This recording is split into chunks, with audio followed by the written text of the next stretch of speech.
அனைவருக்கும் வணக்கம். சற்றம் கிடைத்த முக்கிய அறிவிப்பின்படி தமிழகத்தில் நாளை நாட்கள் பல்வேறு மாவட்டங்களுக்கு கனமழை எச்சரிக்கை கொடுக்கப்பட்டனர். குறிப்பாக ஜூலை மாதம் 5ஆம் தேதி நாளை நாட்கள் செவ்வாய்க்கிழமை எந்த மாவட்டங்கள் இடியுடன் கூடிய கனமழை பெய்யக்கூடும். இளமை இப்போ நம்ம பிரீஃபாக பார்க்கலாம். மறக்காம ஸ்கிப் பாருங்க.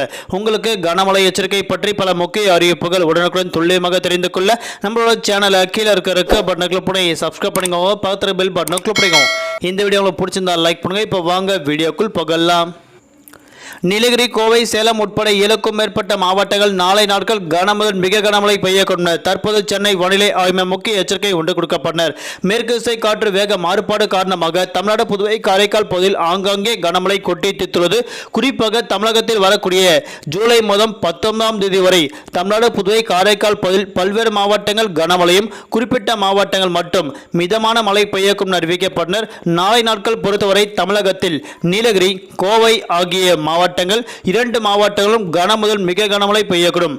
ஈரோடு, தர்மபுரி, சேலம், கிருஷ்ணகிரி, திருப்பத்தூர் உள்ளிட்ட மாவட்டங்கள் நாளை நாட்கள் கனமழை கொட்டித்திருக்கும் அறிவிக்கப்பட்டனர். குறிப்பாக கடலோர மாவட்டங்கள் நாளை நாட்கள் கனமுதல் மிக கனமழை பெய்ய வாய்ப்புள்ளதாக அறிவிக்கப்பட்டனர். தமிழகத்தில் வரக்கூடிய ஜூலை மாதம் 16 மற்றும் 17 ஆகிய தேதிகளும் அன்றைய நாட்கள் மழை பெய்யக்கூடிய மாவட்டங்கள் நீலகிரி, ஈரோடு, கோவை, திருப்பூர், திண்டுக்கல் உள்ளிட்ட 5க்கும் மேற்பட்ட மாவட்டங்கள் அன்றைய நாட்கள் கனமழை பெய்யக்கூடும். தற்போது சென்னை வானிலை ஆய்வு முக்கிய எச்சரிக்கை ஒன்று கொடுக்கப்பட்டனர். நாளை நாட்கள் மழையின் தீவிரம் பொறுத்து மாவட்ட வாரியாக பள்ளிகள் மற்றும் கல்லூரிகள் விடுமுறை விடப்பட்டன. மாவட்ட ஆட்சியர் முக்கிய அறிவிப்பு கொடுக்கப்பட்டனர். குறிப்பாக நாளை நாட்கள் நீலகிரி மற்றும் கோவை உள்ளிட்ட மாவட்டங்கள் சுற்றுவட்டார பகுதியில் மழையின் தீவிரம் பொறுத்து கண்டிப்பாக நாளை நாட்கள் விடுமுறை அளிக்கப்பட வாய்ப்புகள் உள்ளது. தலைநகர் சென்னை மற்றும் புறநகர் பகுதிகளில் அடுத்த 48 மணி நேரத்திற்கு வானம் பொதுவாக மேகமூட்டத்துடன் காணப்படும். நகரில் ஒரு சில பகுதிகள் லேசர் முதல் மிதமான மழையும் அவ்வப்போது இடியக்கூடிய கனமழை பெய்யக்கூடும். நாளை நாட்கள் மீனவர்களுக்கான எச்சரிக்கை.